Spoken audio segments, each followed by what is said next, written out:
అందరికి నమస్కారం. నేను శిరీష. ప్రస్తుతం మనతో పాటు ఉన్నారు ప్రముఖ ఆధ్యాత్మికవేత్త, జ్యోతిష్య పండితులు, సంకల్ప మందిర్ నిర్వాహకులు బ్రహ్మశ్రీ నందిబట్ల శ్రీహరి శర్మ గారు. గురుగారితో మాట్లాడతాం. నమస్కారం గురుగారు. వాగర్థావివ సంపృక్తౌ వాగర్థ ప్రతిపత్తయే జగతః పితరౌ వందే పార్వతీ పరమేశ్వరౌ. ఆదిత్యాయ చ సోమాయ మంగళాయ బుధాయ చ గురుశుక్ర శనిభ్యశ్చ రాహవే కేతవే నమః. శృంగేరి జగద్గురు పీఠాధిపతులకి, కంచి పీఠాధిపతులకి నమస్కారములు తెలియచేసుకుంటూ కార్యక్రమాన్ని ప్రారంభిద్దాం. గురుగారు, ఈ ఫిబ్రవరి 17న అంటే మంగళవారం, పైగా ఆ రోజు అమావాస్య, దాంతో పాటు సూర్యగ్రహణం కూడా ఉంది అని అంటుంటున్నారు. మరి మన భారతదేశంలో సూర్యగ్రహణం ఉందంటారా? ఉంటే ద్వాదశ రాశిలో వారికి దీని ప్రభావం ఎలా ఉంటుందంటారు? వీక్షించేటువంటి ప్రేక్షకులకు కూడా గమనించాల్సినటువంటిది ఏంటంటే, ఈ యొక్క 17వ తారీఖు రోజున ఫిబ్రవరి నెల ఏర్పడేటువంటి సూర్యగ్రహణము, రాహుగ్రస్త సూర్యగ్రహణము మన భారతదేశంలో కనిపించదు. కనిపించినటువంటి గ్రహణానికి సంబంధించినటువంటి ఆచార నియమాలు పాటించాల్సిన అవసరము లేదు. కానీ ఈ యొక్క ప్రభావము ప్రపంచవ్యాప్తముగా ఉన్నటువంటి మానవులకందరికీ కూడా ఈ గ్రహణ ప్రభావము కొంత ఏర్పడుతుంది. మీకు ఈ యొక్క గ్రహణ ప్రభావం ఏర్పడుతున్నటువంటి కారణం చేత సౌత్ అమెరికాలో ఎక్కువగా కనిపిస్తుంది. ఈ సౌత్ అమెరికాలో ఉన్నటువంటి దేశాల్లోనమ్మ 12 దేశాలలో వెనిజులా కూడా ఒకటి. ఎప్పుడైనా కానీ గ్రహణం యొక్క ప్రభావాన్ని మనం పరిశీలన చేసుకోదలిస్తే, గ్రహణం ఏర్పడడానికి ముందు మండలం రోజులు లేదా 2 నెలలు, గ్రహణం తరువాత 3 నెలలు లేదా 108 రోజులు లెక్కలో తీసుకోవాలి. ఆ తదనంతరం పరిణామాలు కొంత ఉద్రిక్తంగా ఉంటాయి. అందుకనే మీరు గమనించుకున్నట్లయితే వెనిజులా అధ్యక్షుడు ట్రంప్ చేతిలోకి వెళ్ళిపోయాడు బానిసగా. ఇప్పుడు వెనిజులా గవర్నమెంట్ ట్రంప్ ఆడినట్టు ఆడుతుంది, ఆయన ఆధీనంలో ఉంది కాబట్టి. అంతే. అంటే ఈ గ్రహణము సౌత్ అమెరికాలో కనిపిస్తుంది, వెనిజులా ఒక కంట్రీ అందులో సౌత్ అమెరికాలో, కాబట్టి ట్రంప్ ఆధీనంలోకి వెళ్ళిపోయింది, అంటే నార్త్ అమెరికా ఆధీనంలోకి వెళ్ళిపోయింది. ఇక్కడ కనిపించినటువంటి మన గ్రహణానికి మన భారతదేశం వాళ్ళు ఎలా దీనికి బాధ్యులవుతారు అని చెప్పి కూడా ఆలోచిస్తుంటారు. గత సంవత్సరం ఏప్రిల్ నెలలో మనకు పెహల్గాం దాడి జరిగింది. ఉగాది ముందు రోజున ఏంటనంటే సూర్యగ్రహణం ఏర్పడింది, షడ్గ్రహ కూటమి ఏర్పడింది, శని మార్పు జరిగింది. పోయిన నెలలో అంటే పోయిన సంవత్సరంలో ఏర్పడినటువంటి సూర్యగ్రహణము మన భారతదేశంలో కనిపించలేదు. కానీ మార్చి 19వ తారీఖు అనుకుంటా ఏర్పడింది. అప్పుడు అది మార్చి 21 ఇప్పుడు గత సంవత్సరం ఉగాది. కానీ ఏప్రిల్ నెలలో 26వ తారీఖు రోజున అభాగ్యులైనటువంటి 29, 26 లేదా 29 మంది మన భారతీయుల్ని పొట్టన పెట్టుకున్నారుగా తీవ్రవాదులు పెహల్గాం దాడి ద్వారా. మన భారతదేశంలో కనిపించలేదు, కానీ తీవ్రవాద కార్యకలాపాలకి విక్టిమ్ అయింది మన భారతదేశం ఒక్కటే. వేరే దేశాల్లో కూడా కొంత ఇబ్బందులు ఏర్పడ్డాయి, కానీ మన భారతదేశంలో కనిపించకపోయినా దాని ప్రభావాన్ని మనం చూసాం. మన భారతదేశంలో కనిపించలేదు కాబట్టి నియమాలు పాటించలేదు, ఓకే ఒప్పుకుందాం. ఆచారాలు పాటించలేదు, ఓకే ఒప్పుకుందాం. నియమాలు ఆచారాలు అంటే ఏంటి? గ్రహణం పాటించే ముందు స్నానం చేయడం, పట్టు విడుపు స్నానం చేయడం, ఇల్లంతా శుభ్రపరచుకోవడం, దేవుని మందిరాలు శుభ్రపరచుకోవడం, దేవాలయాలు మూసేయడం, ఇవన్నీ ఆచార నియమాల్లో భాగం. కానీ ఈ ప్రభావము ప్రపంచవ్యాప్తముగా జన్మించిన మానవులకందరికీ కూడా గ్రహణం ఏర్పడినటువంటి రాశి నుంచి కొన్ని రాశుల్లో ఈ యొక్క దోషం అనేటువంటిది ఏర్పడుతుంది. అంటే గ్రహణము ధనిష్టా నక్షత్రయుక్త సూర్యగ్రహణము ఏర్పడుతుంది, కుంభరాశిలో ఏర్పడుతుంది. 4 గ్రహాలు అక్కడ ఉన్నాయి, చంద్రుడు చేరగా 5 గ్రహాలు పంచగ్రహ కూటమి అవుతుంది. ఆ సందర్భంగా సూర్యగ్రహణం ఏర్పడుతుంది. అంటే రాహు తన సొంత నక్షత్రంలో చాలా బలవంతుడై ఉండగా, ధనిష్టా నక్షత్రంలో ఉన్నటువంటి రవి, చంద్రుడు, శుక్రుడు ఈ గ్రహణ ప్రభావానికి ఎక్కువగా గురవుతున్నారు. శుక్రుని విషయానికి వచ్చేసేసరికి స్త్రీలు బలహీనులైపోతారు. అందుకని ఈ మధ్య కాలంలో గత 10 రోజుల నుంచి ఎక్కువ మంది స్త్రీలు సూసైడ్ చేసుకుంటున్నారు. గమనించారు కదా అనేక ప్రసార మాధ్యమాలలో. ఇదంతా గ్రహణ ప్రభావానికి ముందు వచ్చేటువంటి సూచనలు. అట్లాగే ఒక ప్రపంచ ప్రసిద్ధిగాంచినటువంటి స్త్రీ మరణం కూడా ఏర్పడబోతుంది ఈ యొక్క గ్రహణ ప్రభావం వల్ల. అంతేకాకుండా ఈ గ్రహణం ఏ నక్షత్రంలో ఏర్పడుతుందో ఆ నక్షత్రాధిపతి అయినటువంటి కుజుడు గ్రహణం ఏర్పడుతున్నటువంటి రాశికి 12వ స్థానంలో ఉండి ఉచ్చస్థితిలో పొంది ఉన్నాడు. దీని ప్రభావం వలన విపరీతమైనటువంటి కొన్ని నష్టములు ఏర్పడతాయి ప్రపంచవ్యాప్తంగా.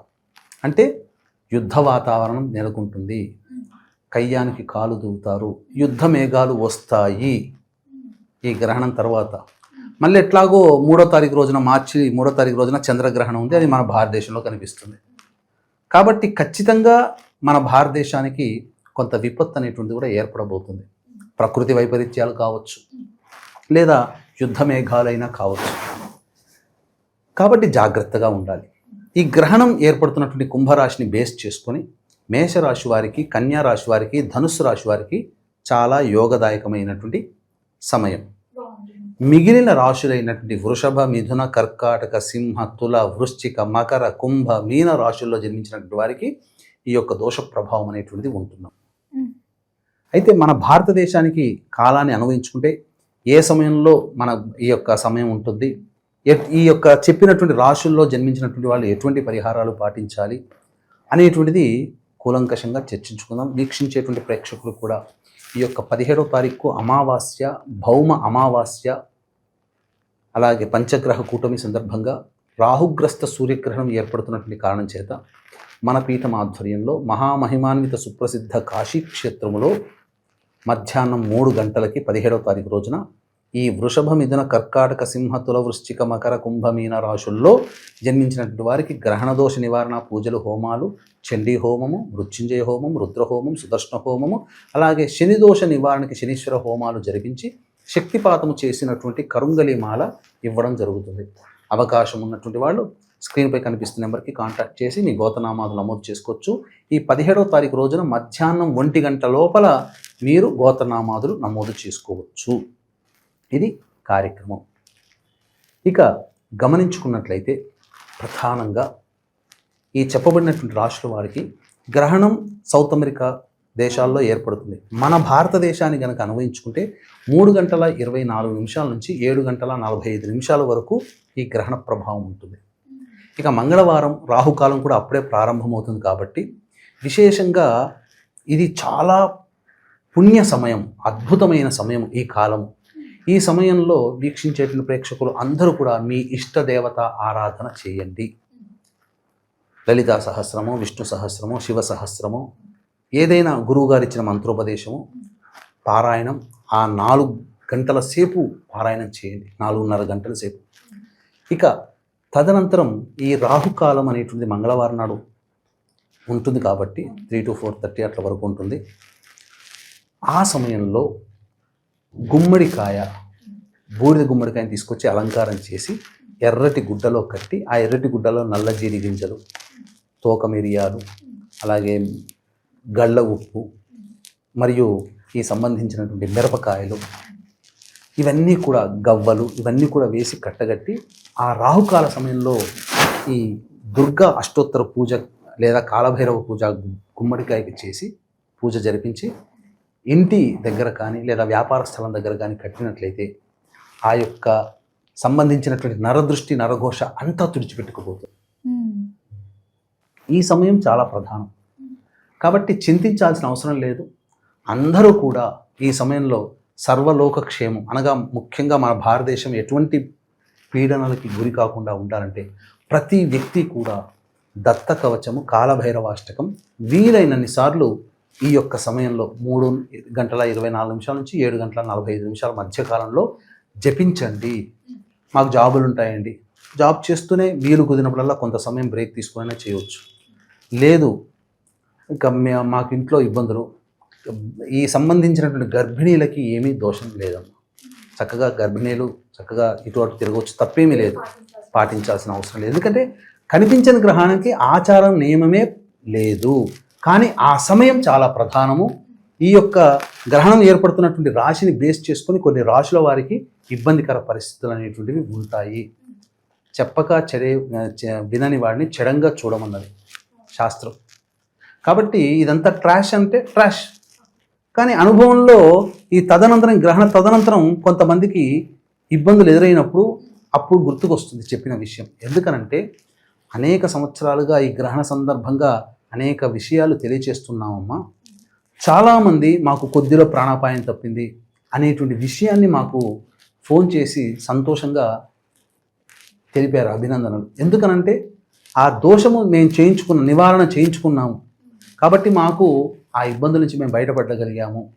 ఇదంతా గ్రహణ ప్రభావం, మీరు చేసిన గ్రహణ ప్రభావ దోష నివారణ పూజలే అని సంతోషంగా చెప్పిన వాళ్ళు ఉన్నారు. కాబట్టి చక్కగా అందరూ మీ ఆ సమయంలో చెప్పబడినటువంటి సమయంలో మీ కార్యక్రమాలు మీరు చేసుకోండి, ఇంట్లో పూజలు చేసుకోండి, అన్ని రకాలుగా బాగుంటుంది. అమావాస్య కాబట్టి వీలైతే పెద్దలకి పిండ ప్రదానము లేదా తర్పణాది కార్యక్రమాలు ఆ రోజు చేయవచ్చు. చాలా విశేషమమ్మ. నాగ అమావాస్య మంగళవారంతో కూడుకున్నటువంటిది, ధనిష్ట నక్షత్రం. కాకపోతే కుజుడు ఉచ్చస్థితిలో ఉన్నాడు కాబట్టి అదే కాస్త దోషప్రదము. 24 ఫిబ్రవరి రోజున అసలు సిసలైన పంచగ్రహ కూటమి ఏర్పడుతుంది. ఇది చంద్రుడు 2.5 రోజులు ఉంటాడేమో, కానీ కుజుడు చేరుతాడు 24వ తారీఖు.